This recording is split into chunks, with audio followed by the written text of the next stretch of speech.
Saudações, biologistas! Sejam bem-vindos e bem-vindas a mais uma edição do podcast Biologismo. Hoje nós atingimos o episódio de número 50! É tetra!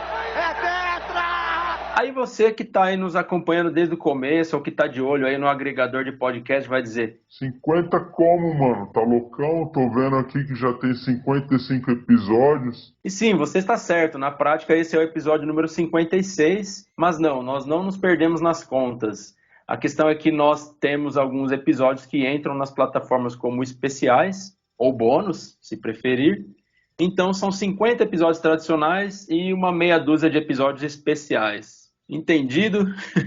Então, de qualquer forma, 50, 56 episódios. É uma grande alegria chegar a esses números e contar cada vez com mais ouvintes. E antes mesmo de iniciar a conversa, eu deixo aqui em nome da Biologismo o nosso muito obrigado por essa companhia em mais de 2 anos de podcast, dezenas de episódios. E agora sim, se você está chegando agora e ainda não me conhece, meu nome é Flávio, eu sou biólogo e estou acompanhado dos meus companheiros de bancada virtual e também biólogos. Isso aí, galera. Então, quem não me conhece, eu sou o Aron, sou biólogo também. 50 episódios vocês aguentando a gente, né? Falar. Mas espero que venham mais 50, né? Espero que vocês curtam esse episódio. Vai ser um episódio um pouquinho diferente, vai ter umas curiosidades aí. Espero que vocês gostem. Olá, meninos. Olá, ouvintes. Eu sou a Susan, bióloga, entomóloga, taxonomista. E hoje eu tô me sentindo muito importante por estar fazendo parte da equipe nesse episódio especial. 50amos. Ai, eu tô até emocionada de estar aqui com vocês. Também queria agradecer vocês, meninos, pela oportunidade de estar com vocês e vocês, nossos ouvintes, por estarem nos acompanhando nessa jornada. É isso aí, como diria um amigo meu, é junto, tamo nós. Tamo nós. Bom, ainda antes de partirmos para a conversa, eu queria anunciar que esse é o primeiro episódio sem o Ribas na equipe. Infelizmente não deu para ele continuar com a gente, mas nós desejamos todo o sucesso do mundo para ele nos diversos projetos incríveis que ele está sempre envolvido. E claro, deixamos o nosso muitíssimo obrigado pelo companheirismo durante esses anos, administrando a página, participando do podcast, criando artes sensacionais para biologismo, especialmente para o podcast, né?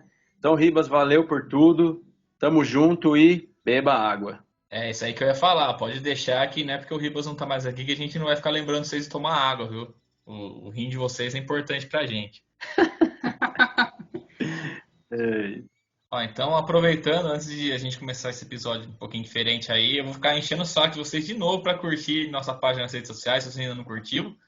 Facebook, Instagram, no Ticoteco, no YouTube, tudo @biologismo. E eu vou ficar enchendo o saco até chegar com 100 mil curtidas no Facebook, hein? Tá chegando, tá quase 98 mil, mais 3 mil, hein? Então, manda pro amiguinho, pra mãe, pra avó, segue com o Facebook do cachorro, que hoje em dia virou moda fazer Facebook, Instagram pro cachorro, pro gato, né? Então vai seguindo a gente aí que a meta é 100 mil, hein?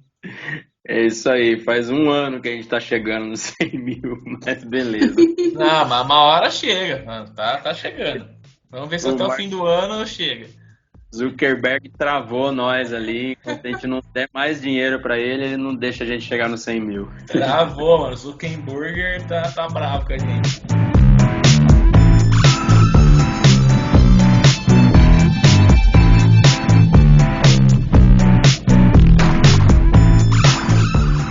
É isso aí, então vamos lá para a conversa de hoje, para esse assunto aleatório. A gente pediu para a galera mandar perguntas nível Zequinha do Castelo Rá-Tim-Bum, de curiosidade científica, de curiosidade do corpo humano, da biologia. E a galera caprichou, mandou uns temas bem interessantes no Instagram, no Facebook, a gente recebeu coisa pelo WhatsApp também. Selecionamos algumas para não ficar uma coisa gigantesca, mas dependendo de como for a aceitação do episódio, dependendo de como for o desenrolar aqui do rolê, quem sabe a gente parte para uma parte 2, né, dessa conversa, né? Bom, então vamos começar com uma pergunta, talvez a pergunta mais clássica envolvendo animais, envolvendo ciência e curiosidade científica, que é: quem veio primeiro, o ovo ou a galinha? E a resposta é o ovo. É uma pergunta até um pouquinho meio batida, assim, muita gente já sabe a resposta disso, né? Mas existem 2 formas de encarar essa pergunta. Você pode estar perguntando dos ovos de uma maneira geral ou do ovo da galinha, né? A resposta mais abrangente seria o ovo, porque todos os animais vertebrados botavam ovos originalmente, né? Os dinossauros botavam ovos e as galinhas, como todas as aves, são descendentes dos dinossauros. Portanto, os ovos vieram muito antes das galinhas, né? Mas se a pergunta for especificamente quem veio primeiro, o ovo da galinha ou a galinha, a resposta ainda é o ovo. Porque a galinha, como a gente conhece hoje, é resultado de seleção artificial, né? Os humanos selecionaram aves selvagens com as características cada vez mais próximas daquelas que lhes interessavam, né? Até que os descendentes fossem tão diferentes a ponto de criar uma subespécie, né? Ou seja, um dia uma galinha selvagem botou um ovo, do qual nasceu um pintinho mais calmo, mais gordinho do que a mãe, né? E essa, portanto, foi a primeira galinha. Então é isso, uma resposta bem resumidona para uma pergunta para lá de clássica, né? Acho que é uma das maiores perguntas mesmo que tem da biologia. E a gente pode responder do mesmo jeito que todos os professores respondem e todos os biólogos respondem, depende. Depende. Exatamente. É o mantra da biologia, depende. Agora, se você fala, o que veio primeiro?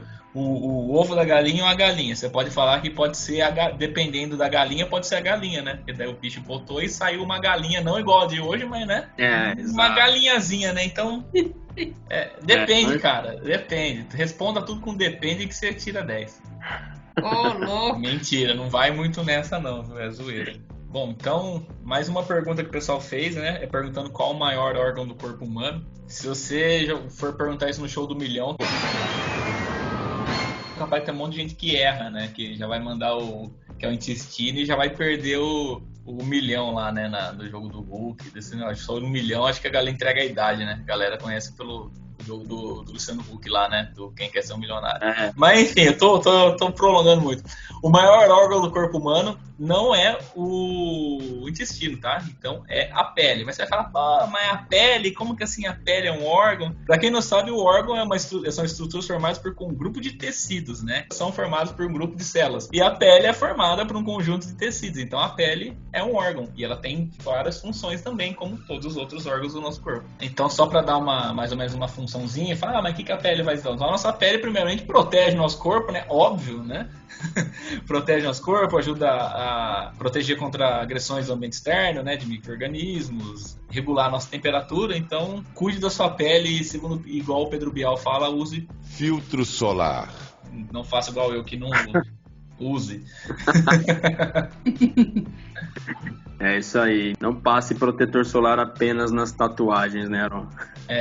Pois é. Ou não passe só na cara, ou só quando você vai na praia, tá? Não faz igual eu faço. Pra quem não me conhece, eu sou da cor de um papel, tá ligado? E quando eu tomo sol, eu fico parecendo um presuntinho do Looney Tunes. Então não faça isso, que não é uma sensação agradável. Você rela na tua perna e você toma choque, tão queimado que você tá. Então, não faça essa burrada. A pele é um órgão que você pode proteger, tipo, você tá vendo lá como você tá protegendo. É diferente. Vou cuidar do meu pulmão, tá ligado? Não, cuida da sua pele que você consegue ver o que você tá fazendo com ela. Exatamente. E não só o incômodo, né, de queimar, que arde e dói e tal, mas você corre riscos, né, riscos sérios, né, de doenças de câncer de pele, né? Você pode ganhar um câncer de graça aí, brother. Então cuida da sua pele, não é palhaçada, não. É isso aí. Fica a dica do Aaron e do Pedro Bial.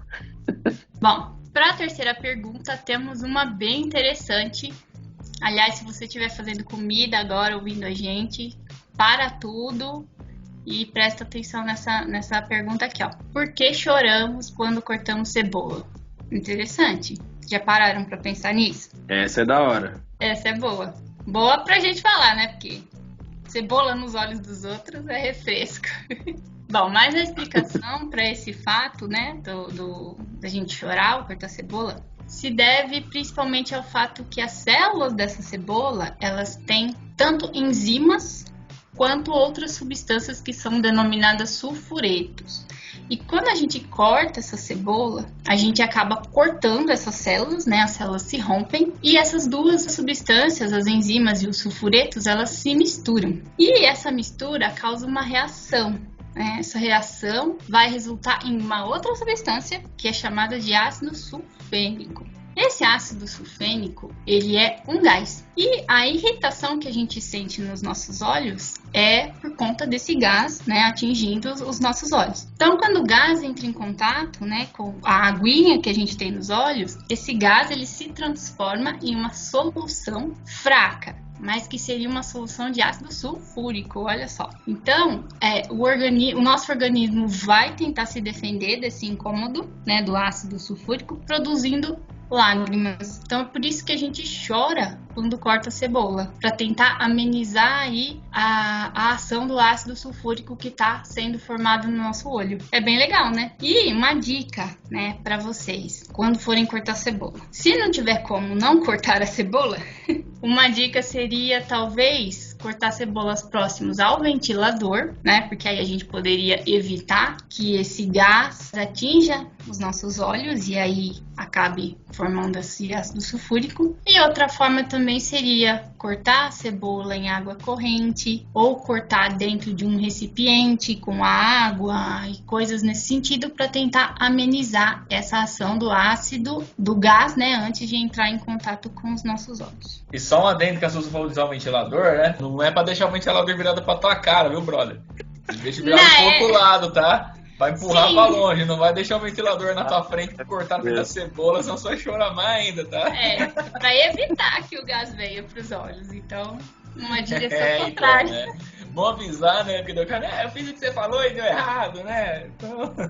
Não, essa eu achei bem legal, assim, descobrir o porquê disso, bem interessante. E eu tenho outra dica também que eu aprendi com a minha esposa aqui, né? Que ela, quando a gente casou, ela me forçou a aprender a cozinhar.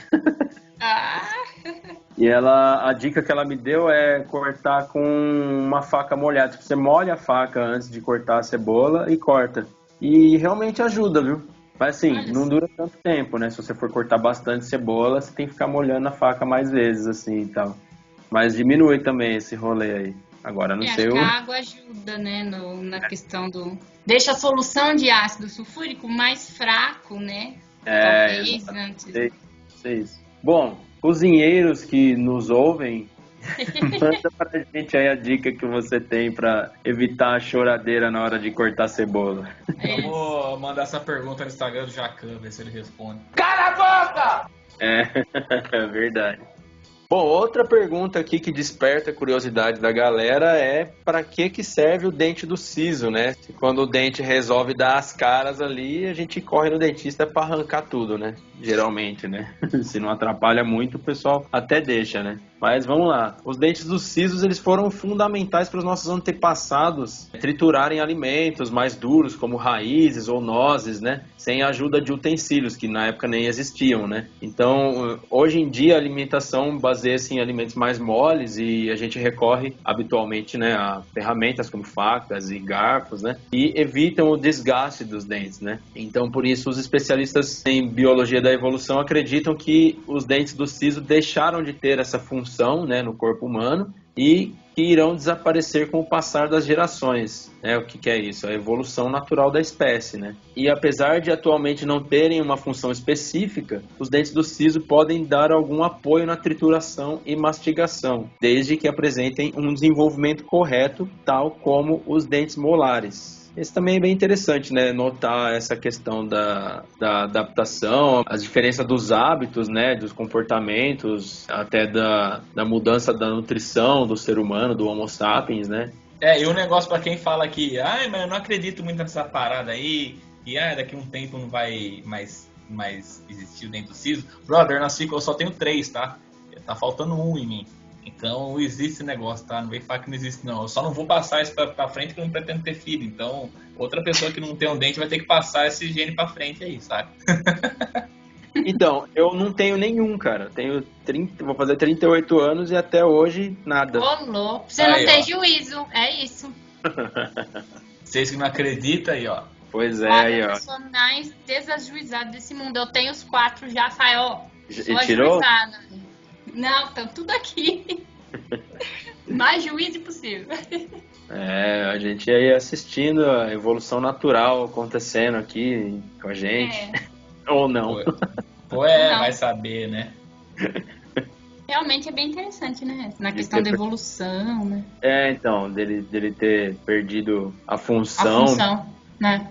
por essa questão de mudança de hábito, mudança de comportamento, eu acho bem interessante, sim. Sim. Hoje quem faz as funções são as ferramentas que você falou, né? A gente vem tudo picadinho na boca pra quê dentro do siso? Pois é, então. O Drauzio Varela, ele comenta alguma coisa assim também, com a questão do sedentarismo, né, que a gente tem hoje em dia. Nossas gerações estão ficando cada vez mais sedentárias, né? Trabalha sentado o dia inteiro e tal. E aí a gente começa a desenvolver diversos problemas, né? Na coluna, nos joelhos, né? Porque a nossa espécie, ela se... né? Exato, a nossa espécie evoluiu caçando, né, correndo nas savanas e tal, né, e aí em pouco tempo, né, em questões evolutivas, muito pouco tempo, os hábitos mudaram completamente, né, e aí isso com certeza começa a desenvolver diversos problemas aí que a espécie não estava preparada, né? Pra gente ficar, por exemplo, 8, 10 horas por dia sentado olhando para uma luz, né? Que é uma tela do computador ou uma tela do celular, com a cabeça baixada, a gente pode ter problema de coluna, problema no pescoço, né? Diversas coisas aí. Então, é interessante, né? Observar essas coisas, assim. Isso também fala um pouquinho naquele livro, Sapiens, que eu tô lendo ainda, que é um livro bem interessante falando essa questão das adaptações e tal, do Homo sapiens, com diferentes hábitos, né? Olha só que legal. Bom, então já aproveitando, já que a gente tá falando dentro do siso, né? Vamos pegar mais uma pergunta que fizeram aqui. São duas afirmações, né? E aí ele faz uma pergunta no final, fala: a cárie é causada por uma bactéria. Então, para quem não sabe, as nossas cáries são causadas por bactérias, né? E ela é desenvolvida geralmente ao consumir açúcar. Então, não só pelo açúcar, mas o açúcar é um dos principais causadores, né? E aí a pergunta que ele fez é: essa bactéria que ocasiona a cárie, né? Ela já existe na boca ou ela vem no açúcar, né? Que acho que muita gente fala: não come açúcar que dá cárie, que não sei o quê. Na verdade, assim, não só o açúcar, né? Da cárie, qualquer resto de alimento que fica na sua boca vai ajudar a desenvolver a cárie. Só que a principal bactéria que está relacionada com a cárie, né, que é o Streptococcus mutans, ele já existe na nossa boca, né? Ele é presente no esmalte dos dentes e ele se desenvolve mais quando tem grandes quantidades de açúcar. Então é uma bactéria que se alimenta mais de açúcar, né? Então, quanto mais açúcar a gente tem na boca, mais ela vai se desenvolver e vai ocasionar a cárie, né? Vai dar origem às placas bacterianas e tudo mais. Por isso que você tem que ir regularmente no seu dentista. Tá? E além disso eles produzem um ácido, né? Agora eu não sei se é um produto do metabolismo deles, enfim, mas esse ácido corrói o esmalte do dente e por isso que os nossos dentes quebram. Então escove os dentes com frequência. Moral da história: escovem os dentes. Escova o dente. Pode comer açúcar, tá? Mas escova o dente depois, não vai ficar com o açúcar atolado na boca, dormir com o negócio lá, não. Não vai dormir com bala na boca. Então. Dormindo com bala na boca. Exatamente. Eu dormi com uma balinha aqui pra dormir, não sentir fome à noite. Eu nem vou entrar nessa questão de não comam doce, porque quem sou eu pra falar, né? Não tenho moral nenhuma pra exigir isso da galera. Bom, agora outra pergunta bem interessante também, que a gente recebeu: por que algumas pessoas espirram ao olhar para a luz? É uma pergunta bem interessante, né? Por que quando estamos com vontade de espirrar e a gente olha para o sol ou para uma lâmpada, a gente espirra com mais facilidade? Bom, na verdade, não existe uma explicação assim totalmente aceita, né? Como o Arão sempre comenta, né? Tudo tem aquela frase do depende, né? E acho que talvez se aplique aqui também. Mas a hipótese que é mais aceita sobre essa questão é que esse lance de espirrar, quando a gente olha para a luz, ela está relacionada com o que a gente chama de reflexo cruzado. Vamos ver se a gente entende o que é isso, né? Segundo algumas pesquisas, a gente espirra quando olha para a claridade devido ao fato que as mensagens visuais que são enviadas para o nosso cérebro passam muito próximas daquelas mensagens enviadas pelo nervo olfatório e pelo nervo trigêmeo, né? Que são os nervos principais que comandam a contração dos nervos de mucosa nasal, enfim, que é o que estimula o mecanismo do espirro, né? Então é o chamado reflexo cruzado. quando essas duas mensagens passam muito próximas dos nervos. E aí a gente olha para a luz e acaba espirrando. É interessante, né? Eu nunca percebi esse tipo de coisa. Olhar para a luz, espirra. Eu quero fazer até o teste agora. Eu não percebo porque eu tenho fotofobia, mano. Se eu olhar para a luz, eu fico cego. Eu sempre faço isso, desde criança, sempre fiz isso. Olha só. Eu olho pra luz e não é sempre, né?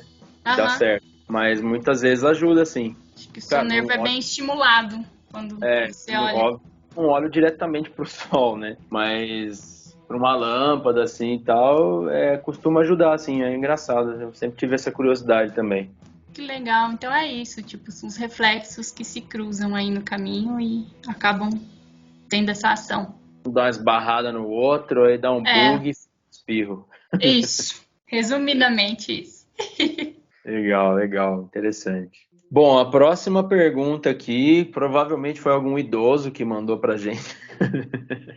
Ou um jovem idoso que nem eu, né? Porque a pergunta é: por que sentimos mais dor em dias frios? Bom, eu já tô chegando nessa, dor no joelho, se bem que dói até no calor, né? Mas enfim. A resposta que a gente encontrou na internet a baixa pressão que ocorre no tempo frio causa uma diminuição da produção de cortisona e adrenalina, hormônios que atuam no controle da dor. Outra teoria explica que as terminações nervosas ficam alteradas com mudanças de pressão, aumentando a percepção de dor. A baixa temperatura pode também estar relacionada com a contração de músculos que ficam próximos a nervos e articulações, aumentando a dor. Por isso que é comum, né, a dor no joelho, né, que é próximo às articulações. Geralmente, onde mais dói é isso, né, joelho, cotovelo, você sempre tem... Todo mundo tem uma tia, uma avó que fala, né? Ou que antecipa uma chuva, né? Um tempo frio. No caso, a tia sou eu. Eu também me encaixo nessa tia. Que é a Suzy, né? Nossa, eu tenho muito frio quando tá... Tenho muito frio, não. Tenho muita dor quando tá frio. Chega essa época agora, ai, que nervoso que me dá, porque eu já tenho que trabalhar num lugar que tem ar-condicionado. Então, já tô no frio. Saio de lá, tá frio. Eu chego em casa, pantufa. Aliás, que eu uso pantufa até no calor, né? Por conta disso. Eu tenho muitas dores no frio, assim. E eu achava que era mó incomum isso, e que eu tinha problemas, porque eu tinha dores.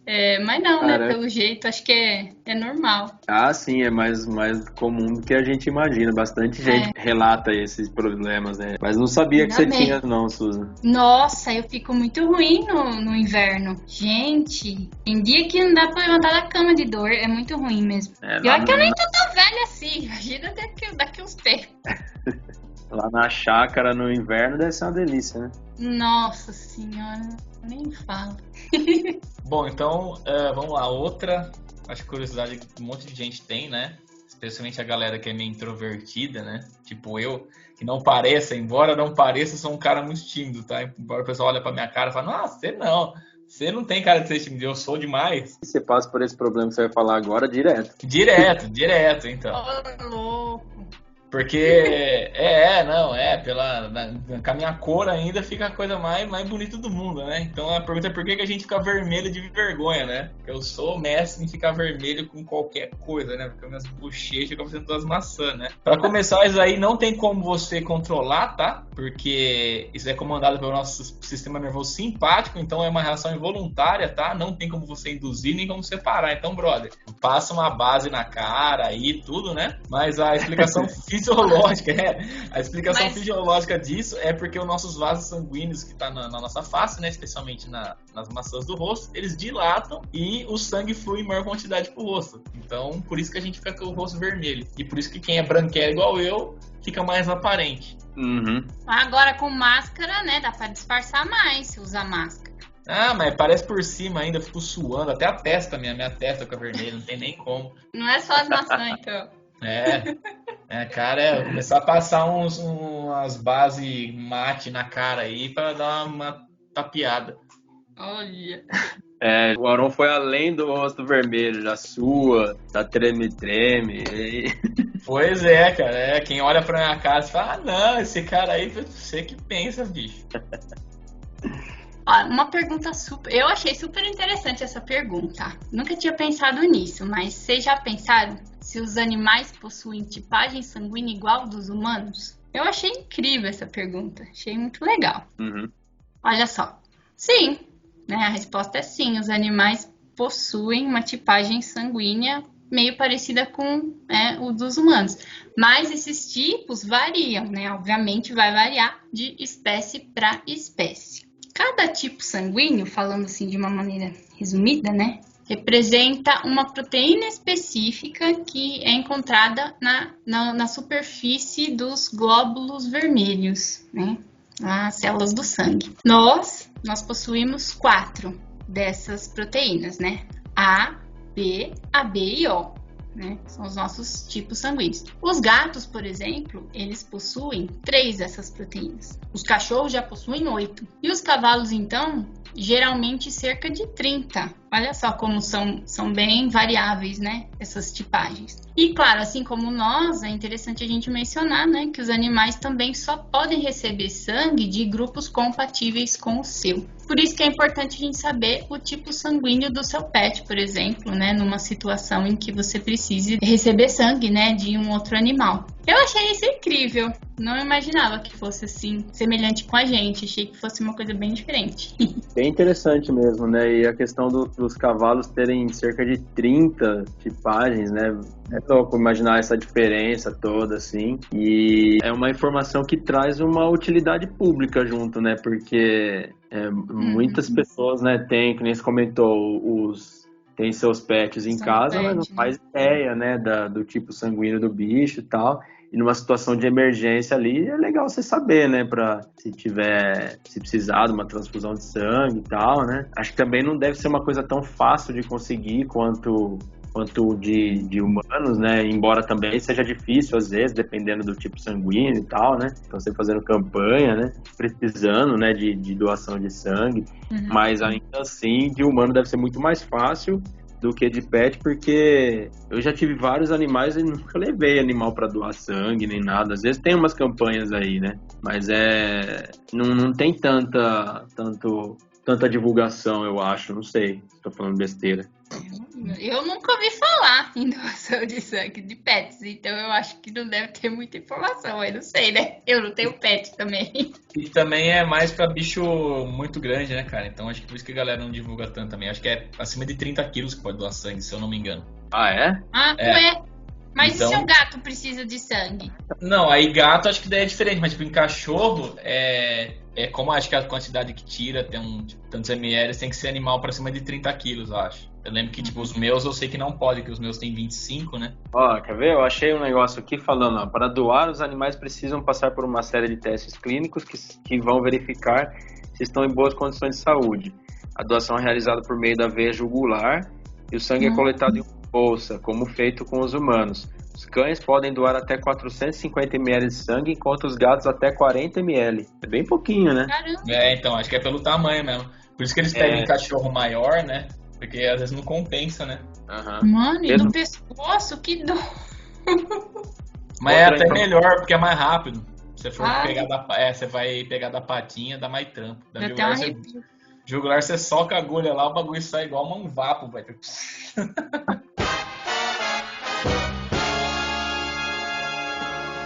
Ai, era Quentin Tarantino. Eu achei uma outra informação aqui que corrobora com o que o Aron falou, que é um dos critérios para um cachorro ser doador é o peso mínimo de 27 quilos. Então é um cachorrão, né? Um cachorro grande mesmo. 27, 30, os meus não podem, 25. Vou engordar a Pandora 2 quilos. Eu ia falar isso, acho que nem os seus passam no teste aí. Não, os meus não podem, a Pandora tem 24 e o Abafo tem 25. E são cachorros grandes até, né? São grandes, cara, são grandes. Qualquer bicho que pode doar, mas é interessante, fica a informação aí, né? Bem legal.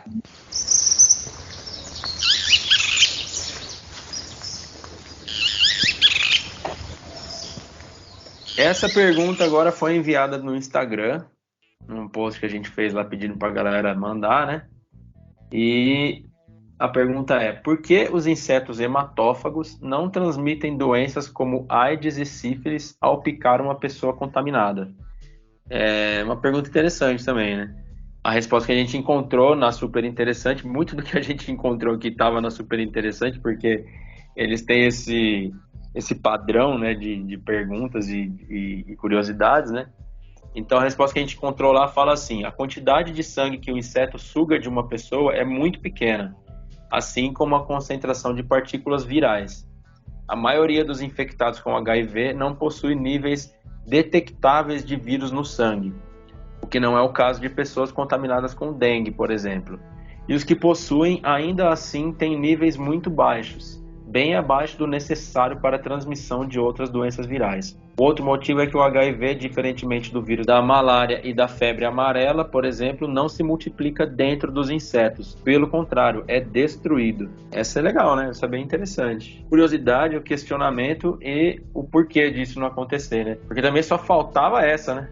Os insetos ainda transmitiam AIDS, sífilis, aí tava tudo perdido mesmo, né?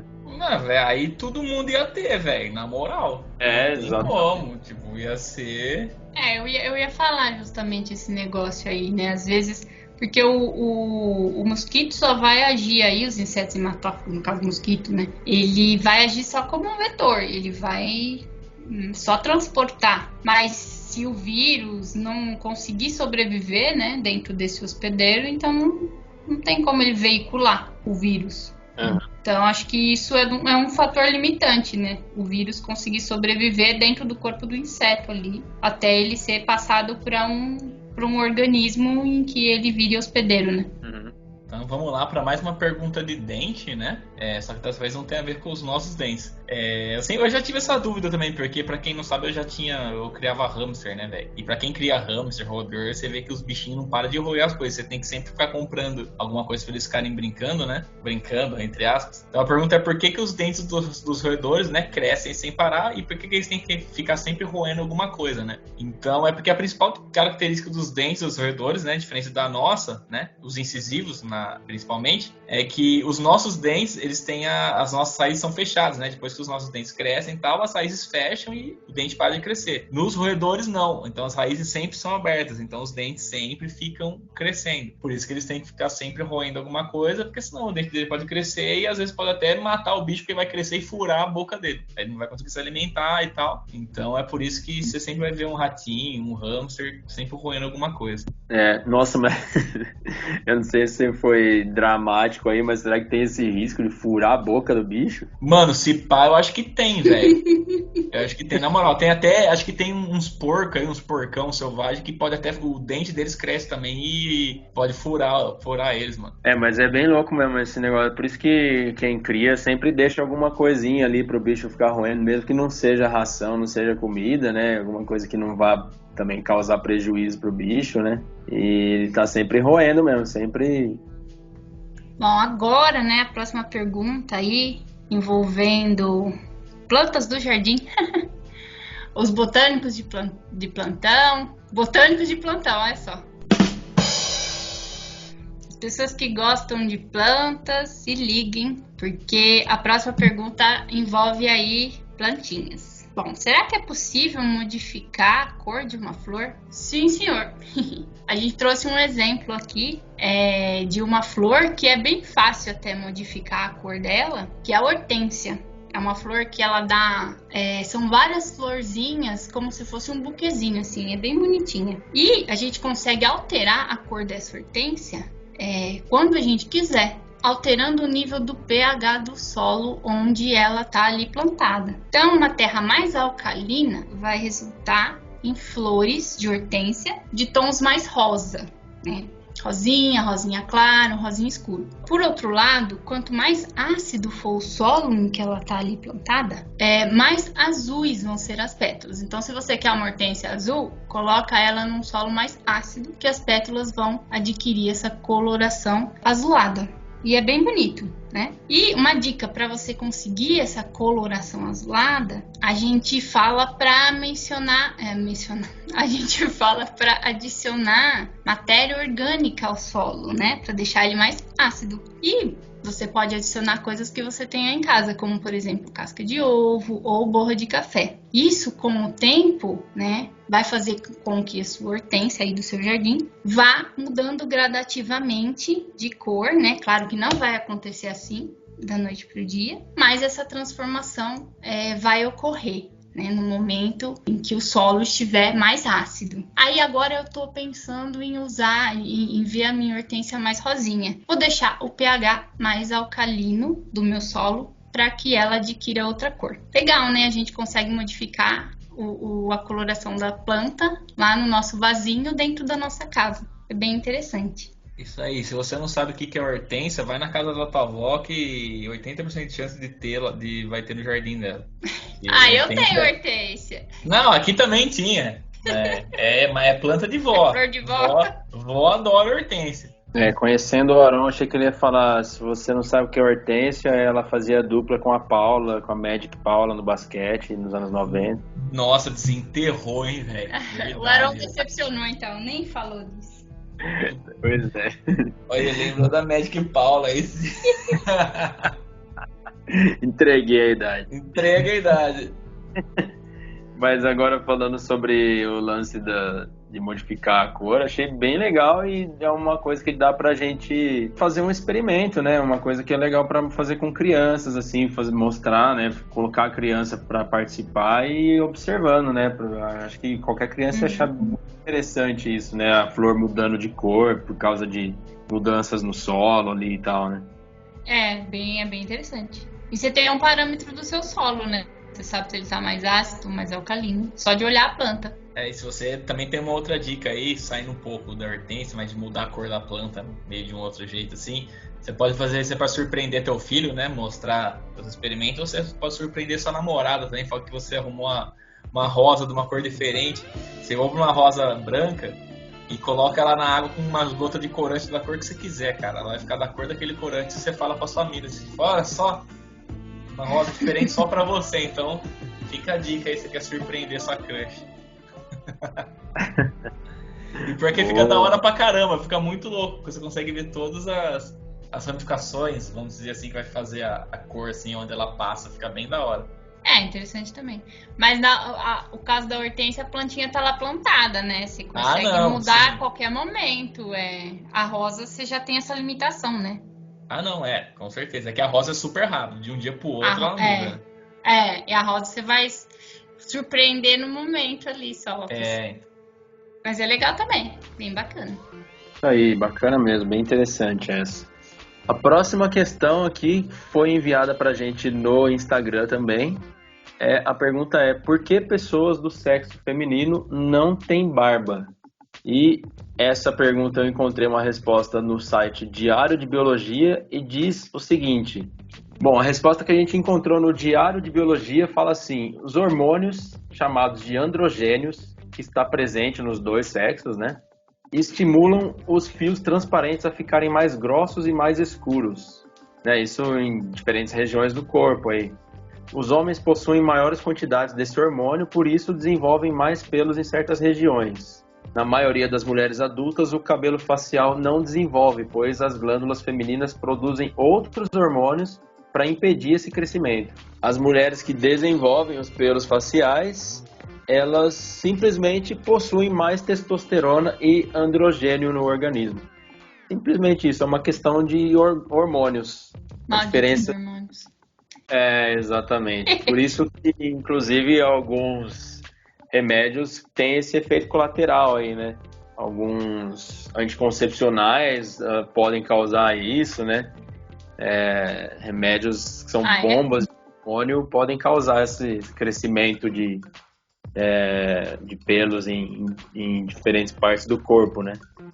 Acaba causando esse desequilíbrio hormonal no corpo aí, né? Bom, outra pergunta que fizeram, eu acho que é um negócio que todo mundo já tentou fazer em si mesmo, né? Por que a gente não consegue fazer cócegas em nós mesmos, né? Bom, é meio óbvio, né? Óbvio assim, né? Tipo, a gente consegue fazer cócega na gente porque a gente sabe que a gente vai fazer cócega na gente, né? Mas na real, por que a gente sente cócega? Porque, tipo, o nosso corpo não prevê, né? Que alguém vai nos tocar e o nosso corpo reage e ele fica tenso, né? Por isso que a gente sente cócegas. Quando a gente vai fazer cócega em nós mesmos, a gente sabe que a gente vai se tocar, então o corpo já fala, não, pra que eu vou assustar, né? Entre aspas, porque nós mesmos estamos tentando provocar cócega, né? Na gente. Então é basicamente isso. Você não consegue fazer cócega em você mesmo porque você sabe que você vai tentar fazer cócega em você. Básico, simples, mas é curioso. Não tem a questão psicológica, né, de não controlar, né, porque o que mais incomoda uma das coisas que mais incomoda nas cócegas é isso, né, que você não consegue controlar, você fica tentando e não consegue, né, fazer aquilo parar, e você pode parar a hora que você quiser, né. Certeza. E essa é boa, essa é bem Zequinha mesmo. Talvez a pergunta mais Zequinha do episódio. Ganhou o troféu Zequinha também. Outra pergunta que nos enviaram foi a respeito dos insetos, hein? Claro que eu ia ter que falar dessa pergunta. Bom, perguntaram pra gente se é verdade que as borboletas sentem o gosto das coisas pelos pés. Parece meio bizarro, né? Mas é super, super, super verdade. Bom, como que acontece? Como a gente já sabe, né? Os insetos possuem estruturas muito especializadas e variadas para detecção de substâncias que estão no ambiente. Essas estruturas são células sensoriais, que nesse caso a gente pode chamar de sensilas. E essas sensilas, elas se localizam, geralmente, na grande maioria dos grupos de insetos, nas peças bucais, né, na boca. Então, a maioria dos insetos vai sentir o gosto das coisas na boca. Mas ela pode também estar presente nas antenas, né, e em alguns grupos, como no caso de borboletas e mariposas, né, que é o grupo dos lepidópteros, essas sensilas se localizam nas pernas. E mais precisamente, né, se a gente for ver, elas estão localizadas nos tarsos, né, que a grosso modo seria nada mais do que os pezinhos da borboleta e da mariposa. Então, essas estruturas, as sensilas, elas ficam em contato direto com o solo. Então, sim, né, por conta disso, por conta de onde estão localizadas essas estruturas específicas, sim, as borboletas sentem o gosto das coisas pelos pés. Uma maneira diferente, né, de detectar o mundo à sua volta. Essa próxima pergunta, eu confesso que eu dei risada quando eu vi lá que enviaram no Instagram. A pergunta é: pinguim tem joelho? Eu nunca tinha parado para pensar nisso. E quando eu joguei no Google, eu notei que é uma curiosidade que bastante gente tem, porque encontrei vários sites falando sobre isso. E a pergunta é uma resposta bem simples, assim. A resposta é sim. Pinguins têm joelhos. As pernas dos pinguins são formadas por fêmur, patela, tíbia e fíbula.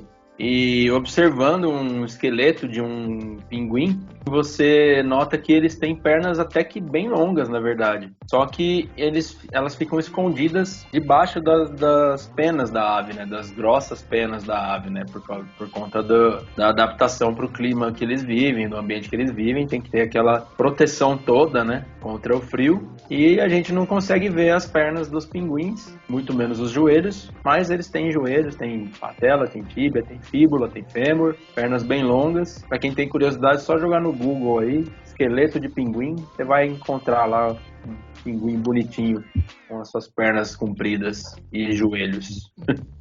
O pessoal também confunde bastante, né? Porque por causa da nomenclatura que a galera usa, né? Nos açougues, né? Que quando você vai comprar frango lá que tem coxa e sobrecoxa, né? Pra quem não sabe, a sobrecoxa é a coxa dela e a coxa é a canela, né? Então por isso que a galera fala, mas não tem joelho, é porque tem essa trocação de nome, né? Certo. Mas é isso, é só pra ficar básico, a sobrecoxa é a coxa e a coxa é a canela. Simplão. Maravilha, Alberto. Então vamos lá, mais uma pergunta. Acho que essa daí foi uma das mais interessantes, né? Que perguntaram se a nossa voz também envelhece, né? Então, falando bem rápido, sim, a nossa voz também envelhece, porque como todas as outras partes do nosso corpo, né? Envelhece à medida que a gente envelhece.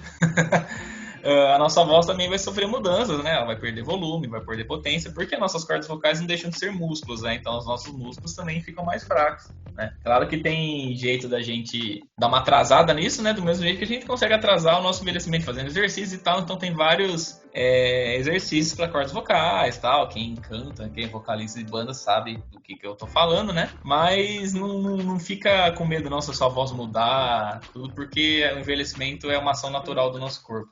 Então todo mundo envelhece, nossa voz não seria o contrário, né? Aí o Cid Moreira para provar que isso não é um problema. Boa noite. Pois é. Vamos lá então para mais uma pergunta, né, do nosso episódio especial. E essa pergunta ela é bem interessante. Embora ela seja já meio batidinha, assim, acho que um bom número de pessoas nunca parou para pensar. Mas por que a gente diz que todos os pássaros são aves, mas nem todas as aves são pássaros? É uma afirmação verdadeira, né? Todos os pássaros são aves. As aves são um grupo de animais vertebrados, né? Que a gente conhece bem, todo mundo já teve contato com aves, né? E as características principais do grupo, acho que é bem óbvio, né? Mas é questão de corpo coberto de penas e bico. Aí, quando eu afirmo que nem todas as aves são pássaros, também está correto, porque os pássaros são aves, mas são apenas as aves que pertencem a uma ordem específica. É a chamada ordem Passeriforme, que está dentro do grupo maior de aves. Então, pássaros são os passeriformes do grupo das aves. Por isso, nem todas as aves são pássaros, porque a gente tem uma gama de outras aves que não são dessa ordem passeriforme. Por isso, a gente não chama de pássaros. Como que a gente pode caracterizar um pássaro? Geralmente, a maioria desses pássaros, né, que pertencem a essa ordem, tem a capacidade de canto, né? Tem pés especializados para conseguir se agarrar a galhos, como por exemplo, 3 dedos voltados para frente, um dedo voltado para trás, que é o que a gente chama de pé anisodátilo. Todos os passeriformes têm esses pés. E tem também uma ausência na membrana, né, da base do bico ali, que é uma característica assim não tão notável. Mas geralmente cantor é um passeriforme, é um pássaro, né? Mas, como eu falei, todos são aves, mas nem todos são pássaros, nem todas as aves são pássaros. E exemplos de aves que são pássaros? A gente tem muitos, né? Acho que os mais comuns que a gente tem até em meio urbano seriam pardal, tico-tico, bem-te-vi, canário, joão de barro, gralhas. Esses são aves que são pássaros. Agora, aves que a gente não pode chamar de pássaro. Beija-flor, tucano, maritaca, por exemplo, ema, avestruz, galinhas, né? Eles estão incluídos em outras ordens que não a passeriforme, né? Pinguim também, que a gente acabou de mencionar, dos pinguins que tem joelho, pombas, que também está no nosso cotidiano, urubu. Essas espécies, né, esses grupos, a gente não pode chamar de pássaros, somente de aves, né, por conta de não estarem reunidos nessa ordem passeriforme. Bom, já falamos sobre o dente do siso, né? E a outra pergunta também é mais ou menos relacionada a essa questão de para que serve alguma coisa no nosso corpo, né? E a pergunta é, para que serve o apêndice no corpo humano? E até muito pouco tempo atrás, coisa de 15 anos atrás, todo mundo achava que não servia para nada mesmo, né? Era considerado um órgão vestigial que perdeu a função ao longo dos milhares de anos, assim como a gente comentou a respeito do dente do siso, né? Mas, em 2007, cientistas da Universidade Duke, nos Estados Unidos, divulgaram um trabalho afirmando que o apêndice fabrica e serve como depósito de bactérias que auxiliam na digestão. E, além disso, também apresenta um conglomerado de células linfóides que ajudam na defesa do organismo. Olha aí, não só ele tem função, como é bastante importante. A gente não sabia disso até anteontem, basicamente. Pois Verdade, é, né? eu sempre falava que se um dia eu precisasse fazer alguma cirurgia, já mandar o cara arrancar meu apêndice, velho, pra já evitar de suporar eu morrer. De graça, você já ia mandar antes? Já, mas se eu suporar eu morro, né? Eu já falo, já arranca aí, né? Mas agora não dá mais não, né? Ou dá também, não. né? Vai saber, né? Melhor pensar Então. 2 vezes, viu? Então. Tá quietinho aí. Se não der nenhum problema, deixa ele quietinho ali, né? E é bem interessante isso, né? Como a ciência vai mudando ao longo do tempo, né? Vai atualizando algumas coisas. É uma coisa que a gente pode considerar uma verdade absoluta hoje, e amanhã uma nova descoberta pode virar o tabuleiro, né? Virar completamente o jogo, né? Dinamismo da ciência, né? Por isso que a ciência está sempre se atualizando e a gente não pode ficar estagnado nunca, né? Então, a gente tá no último bloco, né, das perguntas. O Flávio já terminou a dele. Agora essa minha aí também é interessante, porque é aquele negócio que você desencadeia, faz um bagulho em cadeia, né? Então, por que a gente boceja quando a gente vê outra pessoa bocejar, né? Antes da gente falar por que disso, né? Vocês sabem por que a gente boceja, né? Normalmente a gente boceja quando a gente tá com sono, né? Tá com sono, tá meio lá de bode, né? Então, quando a gente boceja, a gente respira fundo e injeta mais oxigênio no sangue, né? Então, você tá lá mais com sono, meio acabadão, ajuda você a dar uma acordada, né? Então, é por isso que nós bocejamos, né?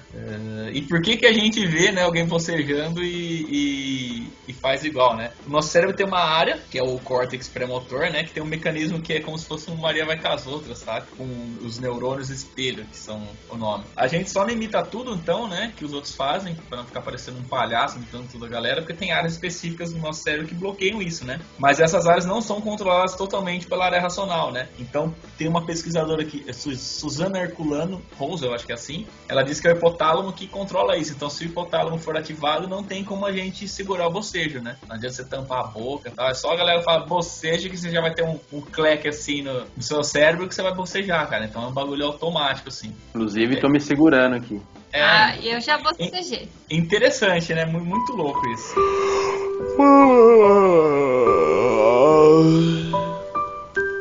É muito louco mesmo, é bem interessante. E você vê que não é uma construção social humana, né? Porque tem até vídeo de animais fazendo isso, né? Tipo, a mãe de uma mãe felina na natureza, assim, bocejando, e os filhotes bocejando logo em seguida e tal. Uma coisa muito louca mesmo, é bem interessante. Esse ramo da ciência é muito interessante também. Uhum. Ainda mais se a gente falar, né, que nem basta só mencionar a palavra, você não precisa nem ver, né, o ato em si do bocejo. E realmente, você fala, eu vou bocejar, dá mesmo vontade. É um negócio, assim, muito louco, né? Bom, então a última pergunta é sobre insetos, né? Qual seria aí o peso máximo que um inseto é capaz de carregar? A gente sabe que os insetos, eles são verdadeiros tanquinhos, né? Super, mega resistentes, né? Com exoesqueleto no corpo, que ajuda muito, né? Nessa questão de proteção do inseto. E, como não poderia deixar de ser, eles também são muito fortes. Há registros de formigas que podem carregar até 100 vezes o seu próprio peso. Mas o campeão, aí o recorde até então de que se tem notícia, é de um besouro. O chamado besouro rinoceronte ou besouro Hércules. Ele é lindo, maravilhoso. É um besouro da família dos rola-bosta, né, que é aquele bem conhecido da gente, da família Scarabeide. E ele mede cerca de 13 centímetros, então ele é um besouro de responsa, assim, ele é grandão. E ele é capaz de suportar um volume que equivale a 850 vezes o peso do seu corpo. É uma coisa assim, fora do normal, né? Se a gente levar isso para nossa espécie, né, é como se um homem de 70 quilos, é como se o Aron, não sei se o Aron tem 70 quilos, mas vamos supor que sim, pudesse carregar algo assim que pesasse em torno de 60 toneladas. Nossa, eu gostaria, viu, de ter 70 quilos. Gostaria, eu não tô nem próximo. O Flávio deve ter uns 70. Flávio tem 70? Beleza, Sim, então é como se o Flávio pudesse carregar aí umas 60 toneladas. O que vai ser equivalente a mais ou menos uns 60 fuscas juntos. Então imagine o Flávio carregando 60 fuscas nas costas. Seria aí o equivalente ao nosso besouro Hércules. Imagina a força, né, desse inseto para levantar todo esse peso, né? Sensacional, esse ficou bem aqueles programas do Animal Planet que tinha antigamente, que eles faziam justamente esse tipo de comparação, assim, né? Os animais, o top 10 dos animais mais rápidos, mais fortes, maiores, não sei o quê. E aí eles faziam exatamente esse tipo de comparação, né? Tipo, o 850 vezes é como se um ser humano carregasse 60 toneladas. Aí eles colocavam a representação de 60 fuscas na cabeça do cara lá e tal. E era um programa pra caramba, bem nesse nível aí. E a curiosidade caiu bem no proposta do episódio, fechou com chave de ouro. Sempre legal falar desses assuntos. essas curiosidades. Acho que a galera que tá ouvindo gosta também, o pessoal curte esse tipo de conteúdo. E é isso, né, galera? A gente agradece todo mundo que nos prestigia, que fortalece o nosso trabalho, que ajudou a gente chegar até aqui, mais de 50 episódios, mais de 2 anos de podcast, muito trabalho, muito tema pesquisado, vários convidados legais aí surgindo, e estamos entrando numa fase legal aí agora também, com uma identidade visual um pouquinho diferente, já estamos com um logotipo novo. Nosso Apolinário renovado, hein? Aí, repaginado, desenhado só para nós, esse é todo nosso.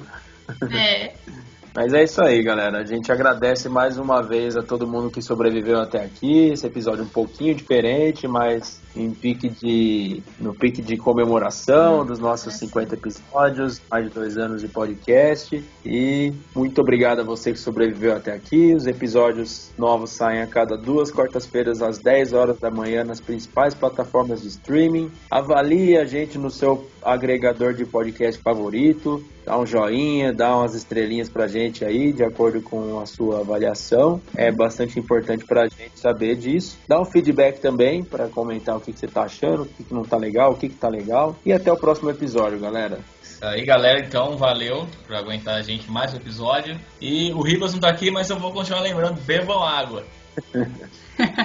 Valeu, galera. Bebam água. Beijão pra todos e até o próximo. Falou, um abraço. É isso aí, então vamos lá pro... Tô doidona hoje, mas enfim, vamos lá. Os ovos foram... Peraí. Eu não tô conseguindo clicar, deu um pau no meu mouse, mano. Transformando eu esqueço sempre esse termo. Utilizar como experimento. Peraí que tá uma barulheira do aqui agora. Minha gata tá entrando no banheiro pra mijar no tapete. Peraí. Agora eu dei uma bugada aqui, peraí. Alô? Vocês estão aí?